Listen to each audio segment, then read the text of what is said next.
يا أيها الذين آمنوا إذا قيل لكم تفسحوا في المجالس فافسحوا يفسح الله لكم وإذا قيل انشزوا فانشزوا يرفع الله الذين آمنوا منكم والذين أوتوا العلم درجات والله بما تعملون خبير. Assalamualaikum warahmatullahi wabarakatuh.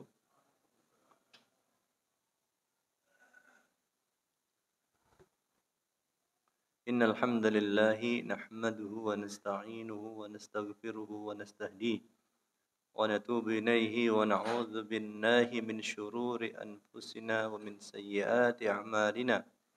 Man yahdihillahu fala mudilla lahu wa man yudlil fala hadiyalah. Asyhadu an la ilaha illallah wahdahu la syarika lah wa asyhadu anna sayyidana wa nabiyyana Muhammadan abduhu wa rasuluhu la nabiyya ba'dah. Nusalli wa nusallim ala habibina al-mustafa wa ala rasulina al-mujtaba Muhammadin sallallahu alaihi wasallam wa ala alihi wasallam bi sunnatina yaumiddin. Para jamaah yang dimuliakan oleh Allah Subhanahu wa taala, alhamdulillah wa syukurillah. Dengan izin dan karunia Allah kita bisa bertemu lagi ya di masjid yang kita sayangi dan kita cintai ini, salah satu rumah Allah yang kita berharap kita mendapatkan keberkahan sebagaimana yang disabdakan oleh Nabi sallallahu alaihi wasallam, majtama qaumun fi baitin min buyutillahi yatluna kitaballahi wa yatadarasuna bainahum illa nazat alaihimus sakinah wa ghasyiyatuhumur rahmah wa hafathumul malaika wa dzakarahumullahu fi man indah. Dan para jamaah sekalian azanallahu wa iyyakum, kita berharap pembahasan materi pada kesempatan kali ini bisa memberikan kita faedah ya, terutama untuk faedah ukhrawiyah. Karena kita tahu pembahasan ini masalah harta, dan para jamaah sekalian azanallahu wa iyyakum, kita tahu Indonesia ya dalam 5 bulan ini terjadi deflasi ya, bukan inflasi, deflasi. Meskipun ada beberapa item itu tetap inflasi. Ya. Artinya penurunan harga.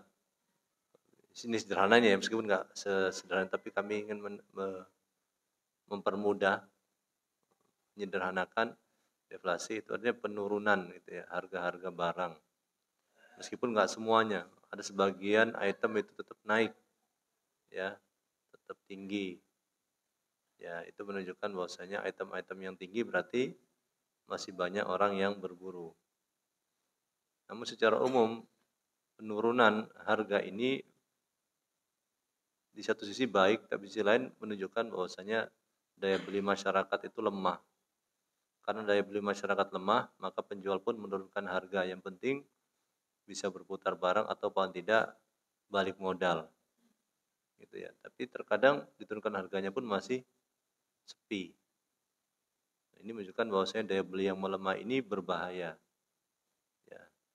Bisa-bisa terjadi krisis. Artinya para jamaah sekalian azanallahu yakum, ini penyebabnya banyak faktornya ya. Kita mendengar di banyak tempat ada PHK, ya, ada pemutusan hubungan kerja, ada pemecatan, dan otomatis kalau seperti itu berarti para jamaah sekalian azanallahu yakum, susah mereka dapat uang. Berarti tanda lagi apa? Sebagaimana disebutkan datanya, kaum menengah, ada beberapa juta kaum menengah itu turun menjadi ke level miskin. Ya. Maka ini versi kemiskinan, parameternya adalah pemerintah yang membuat. Tapi kalau menurut versi dari Bank Dunia, mungkin lebih besar lagi orang miskin di Indonesia ini. Ya, apapun itu para jamaah sekalian, ini menjadi ujian bagi kita, bagi masyarakat kita. Ya, kita tahu ya sebabnya banyak, tapi intinya kita di sini pembahasan kita adalah hubungannya pertama adalah Apa yang bisa kita lakukan kalau kita dalam keadaan diuji oleh Allah seperti itu? Ya, diuji oleh Allah apa? Para jamaah sekalian, diuji oleh Allah, ya yang kena misalnya ya, kesulitan ekonomi. Maka kami ada beberapa saran ya, tapi ini bukan kewajiban tentunya, saran saja karena ya kita tidak, kalau biasanya membahas masalah fikih kan halal, haram, mubah, ya, ya gitu aja. Bagus itu, tapi kadang-kadang masyarakat butuh lebih yang tataran praktis. Apa yang saya lakukan ini, Ustaz? Ini haram. Apa yang harus saya lakukan kalau ini haram? Itu. Maka bagi para jamaah sekalian azallahu yakum, yang pertama ya saran kami saja ya. Tapi nanti kalau ada pertanyaan masalah fikih silakan ya. Tapi ini saran yang sifatnya perencanaan keuangan, lebih kepada perencanaan keuangan. Yang pertama adalah stop latte faktor, maksudnya stop pengeluaran kecil tapi banyak. Stop pengeluaran yang kecil tapi banyak. Stop pengeluaran kecil tapi banyak. Maksudnya apa contohnya? Misalnya ya. Ini sekali lagi saya katakan saran ya. Nggak wajib antum laksanakan, silakan, kalau nggak apa-apa. Tapi ini saran saja dari hitung matematisnya. Apa pengeluaran kecil tapi banyak? Seperti ngopi. Biasanya ngopi. Banyak-banyak ngopi. Ya. Ini kita nggak bicara rokok ya. Rokok aja. Kita sepakati rokok haram gitu ya. Haram itu ya kita nggak masukkan sini karena jelas haram, gimana mau dimasukkan gitu ya. Ya, kami berpandangan begitu ya. Kami pandangan begitu. Tapi anehnya nih, ketika banyak harga barang turun, rokok ini naik. Tetap naik rokok, berarti peminatnya masih banyak. Meskipun kalau katakan rokok ini mahal, maka mereka cari yang kastanya lebih rendah. Yang dulu mungkin 2, 3, 4, sekarang 1, 2, 3 misalnya. Saya pernah lihat itu ada tiruan. Ada tiruannya kan yang aslinya 2, 3, 4 kalau nggak salah ya. Ada tiruan yang 1, 2, 3, warnanya sama, cuma lebih murah. Ya, asapnya lebih banyak. Tapi saya nggak nyoba ya, tapi itu dulu tuh kawan-kawan itu ya namanya anak-anak gitu ya. Karena kiainya ngerokok jadi ya biasa ngerokok itu. Tapi kok saya lahir rokok itu 1, 2, 3 gitu ya. Itu zaman saya dulu ya. Kok bukan 2, 3, 4. Ternyata itu kastanya lebih rendah. Tapi intinya adalah ya ini jelas ya kalau ngerokok ya harusnya ditinggalkan ya. Maka yang sini adalah kopi ini kan halal sebenarnya. Cuma kalau bisa biasanya ngopi di warung, ngopi di kopi misalnya kenang-kenang misalnya atau apa gitu ya. Yang kafe-kafe kopi ya kalau memang banyak-banyak maka biasanya sering ya dikurangi gitu ya. Kalau bisa ngopi di rumah saja gitu ya. Bikin sendiri yang murah-murah. Yang kedua, tekan pengeluaran konsumtif ya. Tekan pengeluaran konsumtif. Seperti belanja online ini yang 10-10, 99, 88, 77, 11-11, 12-12 itu kan menggoda karena harganya banyak diskon. Tapi apakah kita perlu barang itu? Kadang-kadang wallahu ta'ala alam ya, saya melihat ada sebagian itu nggak perlu, tapi karena murahnya itu. Ya. Nah, ini namanya lapar mata. Suka mengumpulkan koleksi barang belanjaan. Ya. Jadi sebenarnya tidak perlu, tapi karena murahnya itu. Ini murah nih kapan lagi? Ya terus kamu butuh apa enggak gitu. Ya. Butuh apa enggak? Karena kenapa murah? Karena supply itu meningkat sedangkan demand-nya turun, maka otomatis murah. Mau yang elektronik atau yang bukan gitu ya, para jamaah sekalian. Maka kita jangan ya terdorong gitu ya para jamaah sekalian. Ini yang kedua ya. Kemudian yang berikutnya, jangan tambah hutang. Jangan menambah hutang. Kalau memang tidak sangat terdesak gitu ya. Jangan menambah hutang. Jangan menambah hutang. Apalagi kalau hutangnya hutang pinjaman online ya. Maka naudzubillah min dzalik ya para jamaah sekalian, yang ribawi itu kita di dunia saja tersiksa. Kenapa? pertama bunganya gila-gilaan tuh, pinjaman tanpa jaminan itu lebih besar bunganya dibanding yang ada jaminannya, maka lebih cepat kita bangkrutnya. Kemudian kalau kita bangkrut, disiksa Allah lagi pakai apa? Diteror oleh debt collector. Karena kita berperang dengan Allah. Allah kasih itu debt collector. Ya, menyiksa batin gitu kan. Nabi sendiri mengatakan bagaimana? Jangan kalian teror diri kalian setelah kalian itu aman. Apa maksudnya wahai Rasul? Yaitu berhutang. Gitu ya. Bahkan non muslim aja, seorang motivator yang dia motivator, kayaknya sih non muslim kayaknya sih. Dia anti bisnis itu pakai utang. Karena itu akan maaf ya, ini enggak semua bisnis ya, tapi dia sendiri gitu ya. Padahal dia tahu itu riba gitu ya, maksudnya utang ribawi gitu ya. Ya. Maka harus para jamaah sekalian ya diminimalisir ya. Kecuali kalau emang waduh nggak ada beras sama sekali nih, nggak ada income. Ya kalau saran saya sih saran saja gitu ya, pergi ke lembaga zakat ya. Lembaga zakat untuk minta beras. Itu hak Anda gitu ya. Bukan Anda minta, itu hak Anda. Kalau memang Anda membutuhkan. Kalau ada amil zakat yang menghalang-halangi, berarti dia berdosa besar ya, berdosa besar ya. Artinya menghalangi orang yang ingin mendapatkan haknya. Yang berikutnya, yang keempat, cari income tambahan. Cari income tambahan para jamaah sekalian. Nanti akan kita bahas ya masalah dari sisi fikih klasiknya, cari income tambahan ini seperti apa. Tapi yang jelas adalah yang halal gitu ya, para jamaah sekalian. Yang berikutnya adalah maksimalkan aset investasi. Ini kalau bagi yang sudah punya aset ya. Bagi yang sudah punya aset investasi dimaksimalkan gitu ya. Misalnya dulu waktu jaya-jayanya dia beli tanah gitu ya. Maka sekarang ini dalam keadaan menurun, coba diberdayakan tanahnya itu. Gitu ya para jamaah sekalian. Nah, masalah cari income tambahan sini para jamaah sekalian tentu kalau orang di PHK ya dia berarti bukan income tambahan, jadi income yang utama gitu ya. Para jamaah sekalian azallahu yakum. Bukan tambahan lagi, ini yang utama gitu ya. Maka tentu para jamaah kita untuk sementara ya sampai perekonomian membaik, kita hilangkan rasa priayinya. Priayi itu apa ya?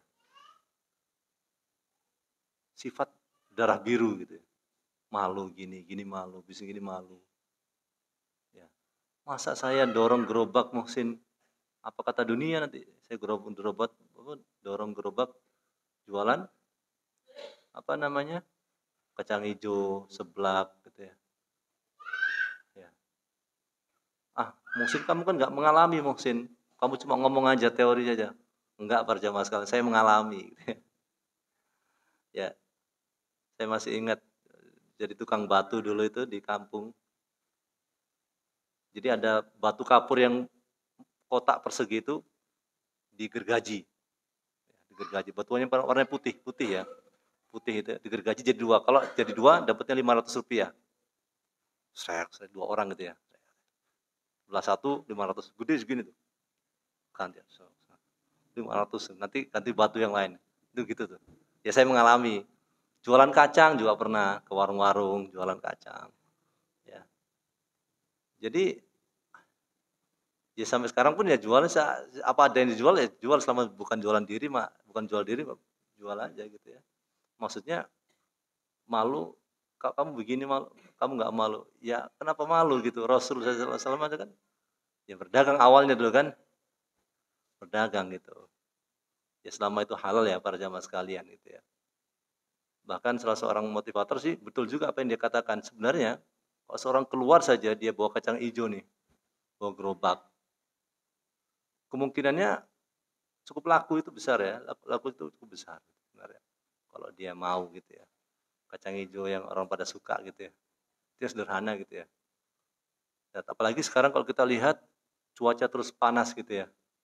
Bahkan hujan pun masih panas karena climate change ini nampaknya akan terus terjadi gitu ya. Pemanasan global ini akan terus terjadi. Maka menurut kami bisnis yang berkenaan dengan yang seger-seger itu akan terus laku. Karena Indonesia sendiri belum menyepakati untuk mengurangi emisi. Makanya masih pakai batu bara dan yang lainnya gitu ya. Maka potensi Indonesia terus panas akan cukup tinggi gitu. Maka jual yang seger-seger atau apapun itu ya, minum-minuman seger, es dan sebagainya masih cukup laku gitu ya. Maka cobalah gitu ya. Sampai nanti ya semoga Allah mudahkan ya perekonomian membaik gitu ya.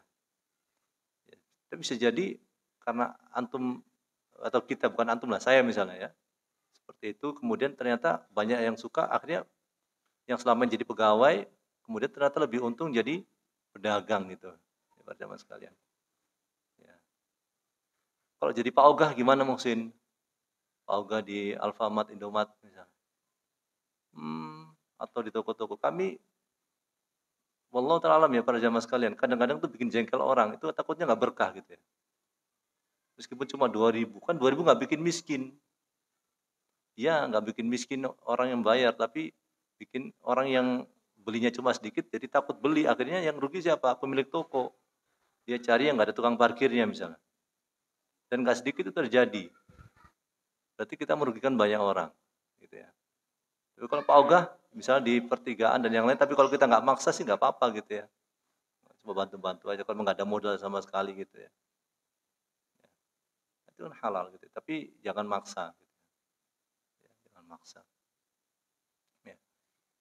Kemudian para jamaah sekalian assalamualaikum, kalau dari sisi yang lain ya tentu apa namanya banyak ya kalau orang ngerti teknologi, tapi kan nggak semua orang ngerti teknologi. Ya. Nah, para jamaah sekalian assalamualaikum, nah nanti dari termasuk income tambahan sini nanti adalah kita berserikat dengan orang lain. Nah, serikat itu kan banyak ya. Kita ketemu dengan orang-orang yang punya modal, kemudian kita minta untuk apa? Untuk ya menjadi partner bisnis dia. Kamu kan punya modal, saya kasih modal lah buat apa namanya? Buat kerja gitu ya. Kalau kita pinjam, gimana musim pinjam motor untuk ngojek? Boleh nggak para jamaah sekalian pinjam motor untuk ngojek? Ya boleh saja, yang penting orangnya tahu. Ya. Kalau orangnya bilang ya udah nggak apa-apa lah, kasihan kamu. Kasihan kamu kenapa? Daripada kamu ngutang-ngutang saya, ini saya pinjam motor kamu ngojek. Tapi kan jadi motor-motor capek gitu kan. Ya, ya harus siap gitu kan servis dan yang lainnya. Kalau dia mensyaratkan kamu ngojek nih dengan motor saya. Ya. Tapi ngojek Muhsin nanti kadang-kadang kalau misalnya ojek online ada yang lawan jenis bukan mahram misalnya. Nah, ini ada beda-beda pandangan ya satu saat ini. Ada yang mengatakan ya diusahakan dulu gimana bisa nggak untuk di filter gitu misalnya ya. Filter. Soalnya kan kadang-kadang kalau ngojek itu ditolak terus dia juga turun gitu ya peringkatnya, kemudian dia juga susah dapat orderan lagi, dipersulit gitu lah. Maka tentu kalau bisa ya tentu kita apa namanya, kalau memang kita khawatir itu bagusnya adalah kita di komunitas tentunya. Ya di komunitas. Jadi siapa yang butuh ojek, lain ojek gitu ya. Itu dia layani gitu ya. Nah, kalau orang minjemin motor para jamaah sekalian, dia mensyaratkan kamu isi penuh ya kalau balik sini. Apakah ini termasuk riba atau tidak? Pinjam motor, tapi apa? Balik full tank misalnya. Apakah riba para jamaah sekalian? Pinjam, ada tambahannya yaitu full tank. Riba nggak kira-kira? Enggak. Ya. Enggak, karena ini bukan qard ya. Ada dua jenis ya. Pinjam itu dalam bahasa Arab ada dua jenis. Yang pertama qard sama ariyah namanya. Kalau yang riba itu adalah yang qard. Qard itu berarti sesuatu yang dipinjamkan itu memang dipakai. Gitu, dipakai dan habis.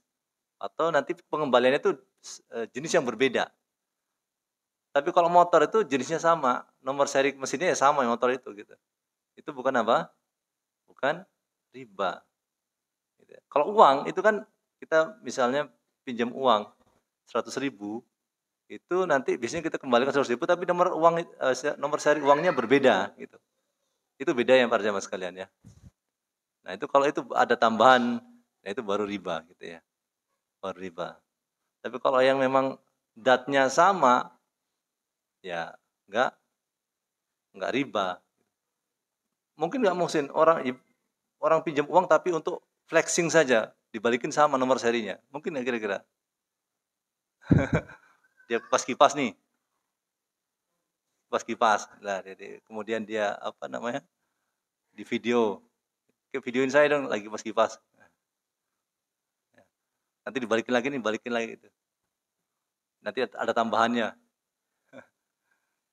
Ya jarang orang pinjam uang untuk ada tapi jarang ya. Pinjam untuk flexing gitu. Untuk pamer. Gitu. Biasanya uang yang dipakai gitu dan akan diganti dengan nomor seri yang berbeda. Nah, kalau misalnya tadi full tank itu namanya ijaroh jadinya.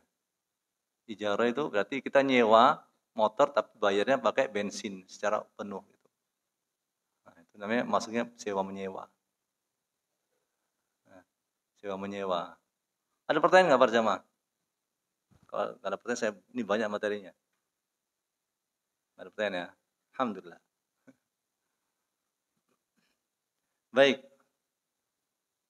Nah, kita coba nih ya, para jamaah sekalian dalam rangka untuk untuk tadi penambahan income, kita minjam katakan pisau gitu atau yang lainnya gitu ya. Atau motor. Nah, hukum pinjam-minjam itu sebenarnya tergantung ya para jamaah sekalian. Kadang wajib, kadang mubah. Ya dianjurkan. Hukum pinjam-pinjam bagi orang yang pinjam hukumnya boleh. Karena Nabi SAW pernah pinjam dari Sofwan. Ya, salah seorang sahabat. Sofwan itu. Nabi pernah pinjam sesuatu ya. Bukan masalah ini bukan qard ya tadi, pinjam barang gitu ya. Kalau bagi orang yang memberi pinjaman hukumnya apa? Dianjurkan dia untuk meminjami. Jadi kalau ada orang datang kita pinjam sesuatu, kita dianjurkan untuk memberi pinjaman bukan pinjaman uang sekali lagi ya. Ini pinjaman kayak motor tadi tuh, pinjaman barang gitu ya. Dalilnya apa? Wa ta'awanu 'alal birri wat taqwa wa la ta'awanu 'alal itsmi wal 'udwan. Tolonglah kalian dalam kebaikan dan takwa dan jangan tolong dalam apa? Dosa dan melampaui batas. Bisa jadi wajib. Ya. Kalau memang kita nggak perlu barang itu ya, dan orang yang pinjam itu sangat perlu. Kita wajib minjami. Misalnya antum punya, jangan antum lah, saya misalnya, yang jelek-jelek ke saya aja, kalau antum baik-baik lah ya. Saya misalnya punya motor 2. Ya, motor 2. 1 nggak dipakai, ya kadang-kadang aja pakai gitu ya. Untuk Sunmori misalnya kan. Motor apa itu? Vespa ya. Untuk Sunmori. Pakai cuma sekali sepekan. Ada yang datang, istrinya mau melahirkan. Mungkin saya pinjam itu dong, motor kamu yang satunya. Dia butuh banget ini. Dia mau ngantarkan istrinya ke tempat persalinan. Tapi saya bilang, jangan, itu motor kesayangan. Janganlah. Padahal saya nggak pakai gitu. Ya. Maka saya dosa sini ya. Saya berdosa. Jadi kenapa? Karena saya nggak butuh itu saat ini. Kecuali kalau saya butuh ya, saya punya 1 motor kemudian ya dipinjem gitu ya. Maka ya saya nggak berdosa kalau minjemi gitu ya, karena saya mau pakai buat bekerja misalnya. Gitu ya. Gitu. Jadi berbeda-beda gitu para jamaah sekalian, azallahu yakum. Nah, orang yang kalau misalnya ada kerusakan barang yang dipinjam itu, motor tadi itu, sebenarnya si orang yang meminjam tidak wajib menjamin atau mengganti, kecuali kalau memang dia lalai, ya. dia lalai penggunaan barang tersebut. Ya dia pinjam motor tapi setiap lubang disikat aja, setiap polisi tidur disikat sama dia. Ya, akhirnya legernya apa leger tuh sini bulat apa namanya? Leger ya namanya. Yang bulat-bulat itu. Apa? Lahar ya. Laharnya itu apa namanya? Rompal gitu ya. Rusak. Ya, itu kan apa namanya? Berarti dia lalai, dia harus ganti. Kalau dia nggak lalai, ya, dia nggak lalai, kemudian tetap rusak. Nah, di sini tergantung pertama kalau misalnya ada kesepakatan, kalau ada kerusakan kamu jamin, kamu ganti, ya berarti ganti. Atau masyarakat melihat, masyarakat itu punya aturan nggak tertulis bahwasanya orang yang meminjam itu mengganti kalau ada kerusakan meskipun dia tidak lalai. Ya sudah berarti dia mengganti.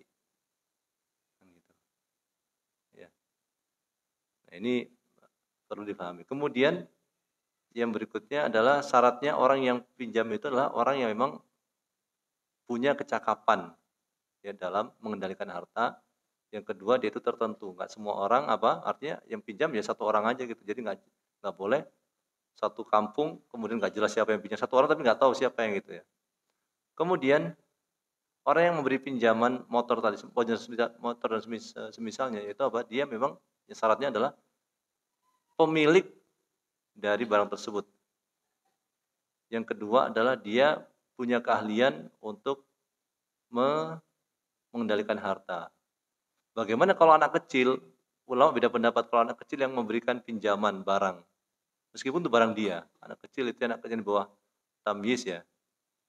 Ya, atau maaf di bawah balik. Mazhab Abu Hanifah membolehkan, tapi mazhab yang lain tidak membolehkan ya. Nah, yang berikutnya para jamaah sekalian, barang yang dipinjamkan apa syaratnya? Yang pertama bermanfaat. Ya. Dengan tetapnya barang tersebut. Maksudnya apa? Barang itu nggak habis dikonsumsi. Barang yang digunakan saja nggak habis dikonsumsi gitu ya. Motor kan nggak dimakan gitu ya. Kalau meminjamkan kue gimana cara meminjamkan kue? Dimakan. Itu berarti nggak dipinjamkan, dijual gitu ya. Yang kedua syaratnya adalah manfaatnya itu mubah gitu ya. Manfaatnya mubah. Yang berikutnya, rukun berikutnya tadi kan rukunnya ada 4 ya. Orang yang pinjam, pemberi pinjaman, barang pinjaman, kemudian sigoh. Sigoh itu sigoh itu ucapan atau perbuatan yang menunjukkan adanya kontrak pinjam meminjam. Ini nggak harus lafaz tertentu ya, boleh isyarat atau perbuatan. Gitu ya. Ya. Nah, bolehkah orang yang meminjam itu barang dipinjamkan lagi ke orang lain? Boleh nggak orang yang meminjam motor dipinjamkan lagi ke orang lain? Nah, di sini ada yang mengatakan boleh, dengan catatan. Dengan catatan. Jadi dia boleh meminjam untuk dirinya atau wakilnya. Ya. Dengan catatan penggunaannya itu sama dengan penggunaan dia. Misalnya wakil itu menggunakan barang sama dengan model penggunaan dia. Atau lebih rendah. Misalnya dia pinjam rumah. Ya. Tolong dong saya pinjam Pak Adi, saya pinjam rumahnya. Rumah Pak Adi kan kosong tuh, saya pinjam, ada keluarga saya datang dari kampung. Saya pinjam rumahnya sebentar ya, sehari lah paling ya. Ya. Kemudian keluarga saya nggak jadi datang. Keluarga dari misalnya saya punya adik saya datang kemudian itu kamu pinjam rumah saya tadi udah pinjam rumahnya Pak Adi, kamu pakai aja gitu. Tapi ya untuk tinggal, bukan untuk apa? Untuk tempat berteduhnya kambing misalnya. Nah itu kan berarti melebihi penggunaan secara umum. Ya, gitu. Ini pun sama hukumnya kalau kita ngontrak toko ya para jamaah sekalian. Kita ngontrak toko, kita kontrakkan lagi ke orang lain. Kita kontrakkan lagi ke orang lain. Penggunaannya harus sama dengan kontrakan kita, perbuatan kita, atau lebih rendah, nggak boleh lebih gitu ya. Kita ngontrak toko misalnya untuk jualan toko barang sehari-hari gitu ya. Maka nggak boleh kita kontrakkan ke orang lain dengan untuk bengkel misalnya yang kotor-kotor begitu. Itu berarti melebihi. Ya. Tapi kalau misalnya kontrak toko tadi itu tadi asalnya untuk barang kebutuhan sehari kemudian diganti untuk aksesoris, pernik-pernik aksesoris, nggak apa-apa, itu lebih rendah gitu ya. Gitu ya, Bapak sekalian. Kemudian syarat tadi kalau kita memang ingin, kalau masalah peminjaman ya, meminjam kontrak rumah.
Batal nggak ada.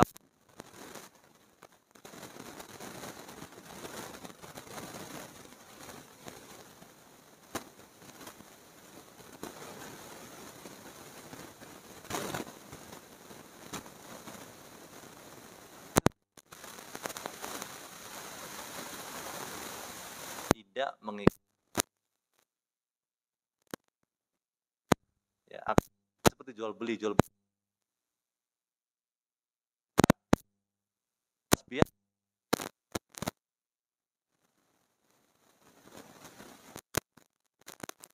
pas mau menyewa udah deal tiba-tiba dibatalkan, nggak boleh. Kalau itu akad yang mengikat, sudah deal sudah bayar, nggak jadi deh, nggak jadi jual beli, saya mau batalkan jual beli, saya butuh duitnya lagi, itu nggak boleh. Nah, ada akad itu yang sifatnya jaizah litarafain, di dua pihak.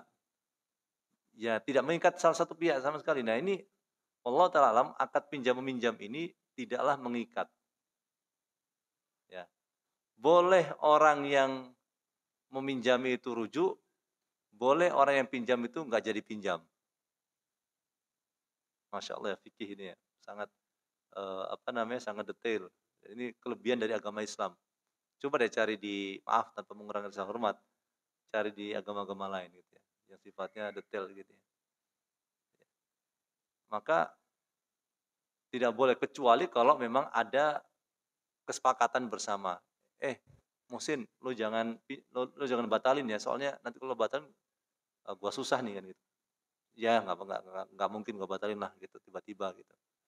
Nah kalau ana bilang gitu, terus ana tiba-tiba menarik kembali ucapan ana itu nggak bisa. Tapi kalau nggak ada kesepakatan itu ya berarti dia bebas ya, karena ini termasuk akad yang jaiz gitu ya, bukan akad lazim. Ya. Kalau pinjam sudah ditentukan waktunya. Saya pinjam 3 hari ya Muhsin ya. Udah sepakat ya, deal. Nah, boleh nggak sebelum 3 hari itu diambil? Oh, saya misalnya nih, saya pinjam motor ya ke kawan 3 hari dealnya. Kemudian tiba-tiba 1 hari saya mau ambil gitu. Nah di sini ada 2 pandangan ulama ya. Ya, yang pertama adalah orang yang memberi pinjaman boleh untuk mengambil itu selama tidak ada mudarat bagi orang yang pinjam. Selama tidak ada mudarat bagi orang yang pinjam. Ya. Ya. Selama tidak ada mudarat. Kalau ada mudarat jelas nggak boleh ya. Misalnya saya minjemin mobil ya. Di tengah jalan 2 hari gitu katakan. Dia sampai tol Jagorawi, saya stop tuh. Stop. Saya pakai mobilnya. Dia tengah jalan, saya turunin di tengah tol itu. Berarti mudarat tuh kan, nggak boleh gitu. Paham para jamaah sekalian ya? Ya. Gimana meskipun mobil saya, tapi ketika saya mau ambil alih, ya ini mudarat gitu bagi yang bersangkutan, yang pinjam. Nah pendapat kedua, tidak boleh dia membatalkan itu sampai waktunya habis. Sampai waktu peminjaman itu habis. Ya. Nah pendapat pertama tadi yang membolehkan mengambil kapan saja, ya selama tidak memberikan mudarat kepada orang yang pinjam adalah pendapat mayoritas ulama. Pendapat kedua itu adalah pendapat yang melarang tadi itu pendapatnya Imam Malik bin Anas, ya, Imam Darul Hijrah. Pendapat yang kuat gimana Muhsin? Wallahu ta'ala alam ya. Pendapat yang kuat selama tidak memberikan mudarat boleh diambil, ya selama tidak memberikan mudarat ya. Kenapa? Kalau misalnya ini kan orang minjami itu kan sosial ya para jamaah sekalian. Sosial loh ya, sosial. Sosial. Sosial itu apa? Bukan komersial. Nggak ada untungnya bagi dia minjami itu ya. Kalau yang minjami hukum asalnya itu ya. Kalau misalnya saya minjami motor 2 hari misalnya, ya. Kemudian saya ada keperluan mendadak, ya. Saya nggak bisa ngambil gara-gara apa? Ada ketentuan tadi tuh 2 hari. Padahal saya ada keperluan mendadak nih. Baru 1 hari saya ada keperluan mendadak. Akhirnya saya jengkel, kapan-kapan nggak akan saya pinjamin siapapun lagi deh seumur hidup saya. Karena akhirnya saya kan niatnya baik, gitu. Saya mau ngambil, dia juga nggak butuh juga di rumahnya lagi nganggur juga motor itu. Cuma gara ucapan 2 hari tadi saya nggak bisa ngambil lagi gitu. Nah, jadi sekali lagi kalau nggak memberikan mudarat ya, kalau memberikan mudarat tentu tidak boleh. Itu para jamaah sekalian. Ya. Nah, ada pertanyaan para jamaah sekalian? Enggak ada ya, alhamdulillah. Atau udah paham semua ya? Atau masalah lain boleh. Nah, masalah lain, masalah warisan atau warisan aja harapannya ya. Gak mau kerja mikirin warisan aja. Orang masih hidup orang tuanya pikir warisan aja. Nah, kembali masalah kita pada jamaah sekalian azallahu yakum. Jadi pada pertemuan sebelumnya kalau nggak salah ada penanya masalah mudharabah ya. Mudharabah itu bagi hasil yang di sini tentu para jamaah sekalian berbeda-beda ya. Kalau di bank atau di kita itu tadi pertemuan sebelumnya adalah kalau pengelola usaha itu bekerja apakah benar mendapat gaji, gitu ya. Bekerja sebagai admin misalnya, apakah dapat gaji dan plus bagi hasil. Ini kalau di sebagian ulama itu mengatakan tidak boleh, kami ulang lagi singkat ya. Dan nanti kembali ke masalah income ya para jamaah sekalian. Ada syirkah namanya syirkah wujuh. Syirkah wujuh itu adalah kita berserikat tapi nggak punya modal, cuma punya reputasi. Reputasi gimana? Apa gunanya? Saya punya reputasi orang terpercaya. Saya datang ke supplier. Anda adalah punya reputasi untuk apa? Reputasi di pengusaha transportasi. Anda bisa pinjam mobil atau motor untuk transportasi barang-barang tersebut. Misalnya supplier beras ya. Saya punya reputasi bagus di para penjual beras. Artinya insya Allah bayar utang gitu ya. Teman saya itu punya reputasi bagus di hadapan para pengusaha transportasi, pemilik truk dan lain-lain, ya ekspedisi. Jadi ayo kita sepakat deh, Muhsin sama temennya gitu ya. Beras nanti dibawa ke kampung dan dijual di kampung. Jadi sama-sama utang gitu ya. Nah ini namanya syirkah. Ada namanya syirkah wujuh di antara ini salah satu penafsiran syirkah wujuh. Ini boleh. Jadi kalau bisa meningkatkan income juga gitu para jamaah sekalian. Ya. Kemudian ada syirkah abdan. Termasuk meningkatkan income adalah kita berserikat dengan fisik kita gitu ya. Tanpa ada modal apa? Tanpa ada modal uang. Fisik berarti bagaimana? Sama-sama tukang panggul di terminal atau di bandara, semuanya sepakat. Nanti kita siapapun yang dapat kita bagi rata ya, misalnya. Jadi ada yang saya manggul 3 kali, teman saya manggul 2 kali, ada yang 4 kali, semuanya bagi rata nanti, dikumpulkan semua bagi rata. Itu juga boleh gitu pada zaman sekalian. Itu. Ya. Daripada kalau misal ini ada kejadian di apa zaman sahabat gitu ya, yang mereka berserikat dalam ghanimah. Ya, ada yang dapat, ada yang tidak, tapi mereka berserikat bagi-bagi ghanimah itu, barang rampasan perang. Baik, kita lihat ke adzan ya. Adzan dulu ya. Adzan dulu. Ya. Nanti kalau ada pertanyaan silakan setelah ini, Pak. Baik, ada pertanyaan pada jamaah sekalian? Insyaallah ya. Alhamdulillah. Ada? Oh ya.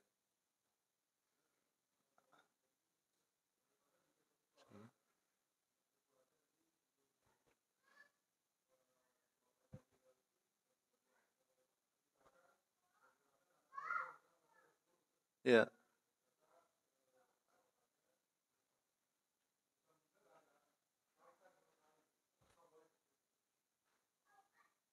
Bagi rata ke ahli waris ya. 10 gimana? 10 meninggal. Iya. Ya namanya hibah ya. Kalau misalnya maksudnya beliau, jadi pembagi itu dua jenis ya para jamaah sekalian. Ada begini. Nah, bagi kamu pokoknya masing-masing dari kalian, katakan rata ya, masing-masing dari kalian dapat 100 juta nih ya. Harta Bapak 1 miliar. Masing-masing kalian 100 juta. Tapi nanti dapatnya kalau Bapak sudah meninggal. Ya.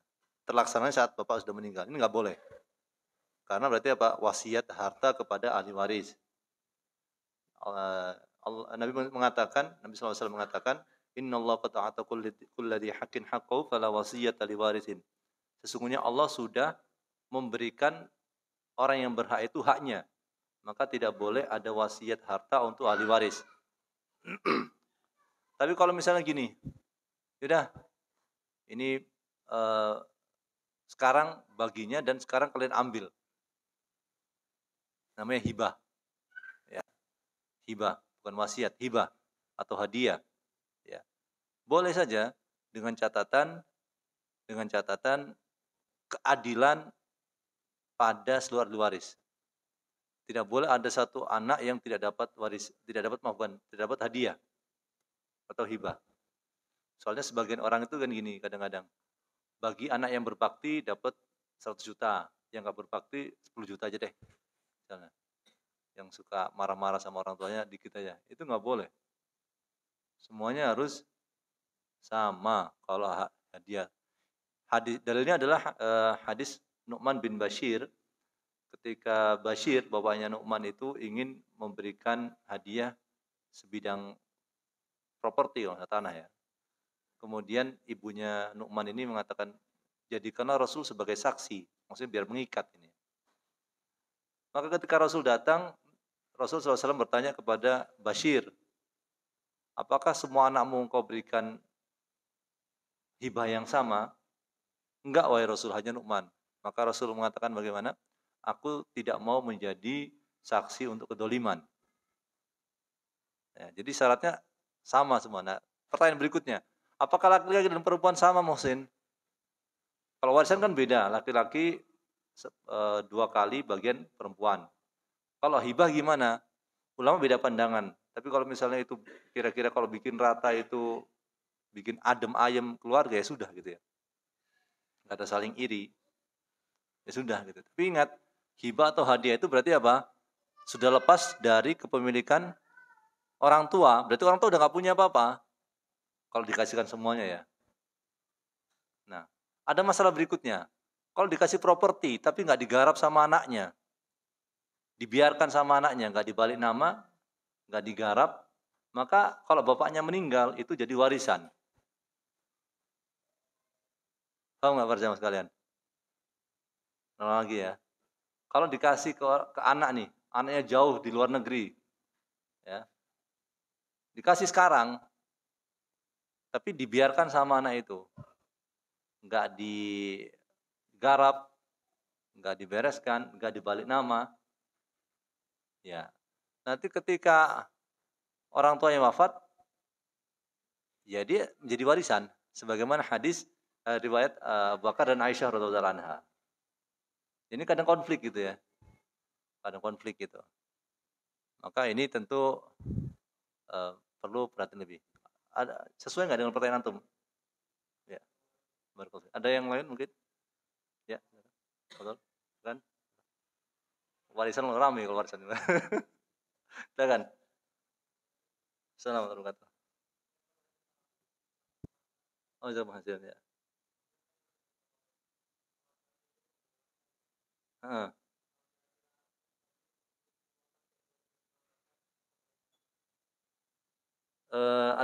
Zakat penghasilannya 2 perhitungan ya para jamaah sekalian ya. Menurut sebagian sebagian cendekiawan, akademisi di Indonesia atau beberapa negara lain, itu kalau di total misalnya katakan penghasilannya misalnya ya. Misalnya per bulan itu 20 juta atau 15 juta lah, 15 juta lah. 15 juta. Kemudian kalau dijumlahkan setahun itu melebihi nisab, maka otomatis setiap bulan mengeluarkan 2,5%. Ya. Ini sebagian pendapat. Ada pendapat lain mengatakan tidak. Nunggu setahun. Jadi perhitungan itu jalan ketika sudah terkumpul 130 juta. Sekarang kan naik emas, harga emas kan saya dengar naik gitu kan. Kalau dulu kan emas katakan 1 juta, ya berarti 85 juta itu batas minimum ya nisab itu ya. Ada mas kalian. Sekarang kan naik ya. Enggak tahu 1.300.000 atau berapa gitu ya. Katakan nisabnya itu 110 juta misalnya.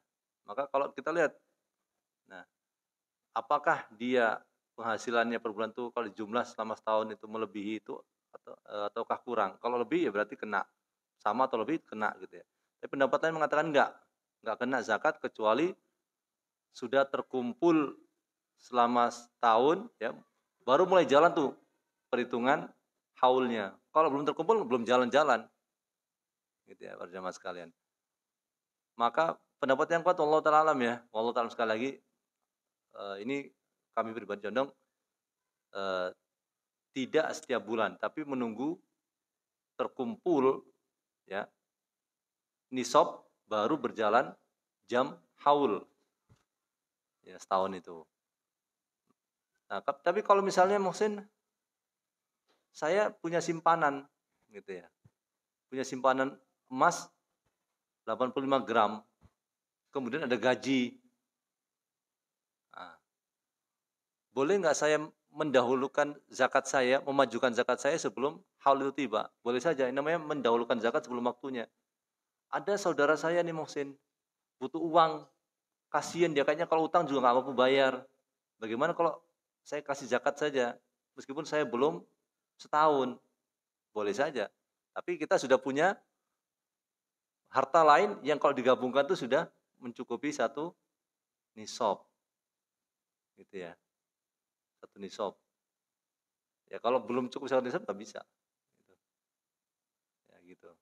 Ya pertanyaan lain? Silakan, ini waktunya pendek, kasihan. Yang tadi ada yang bertanya? Oh ya silakan.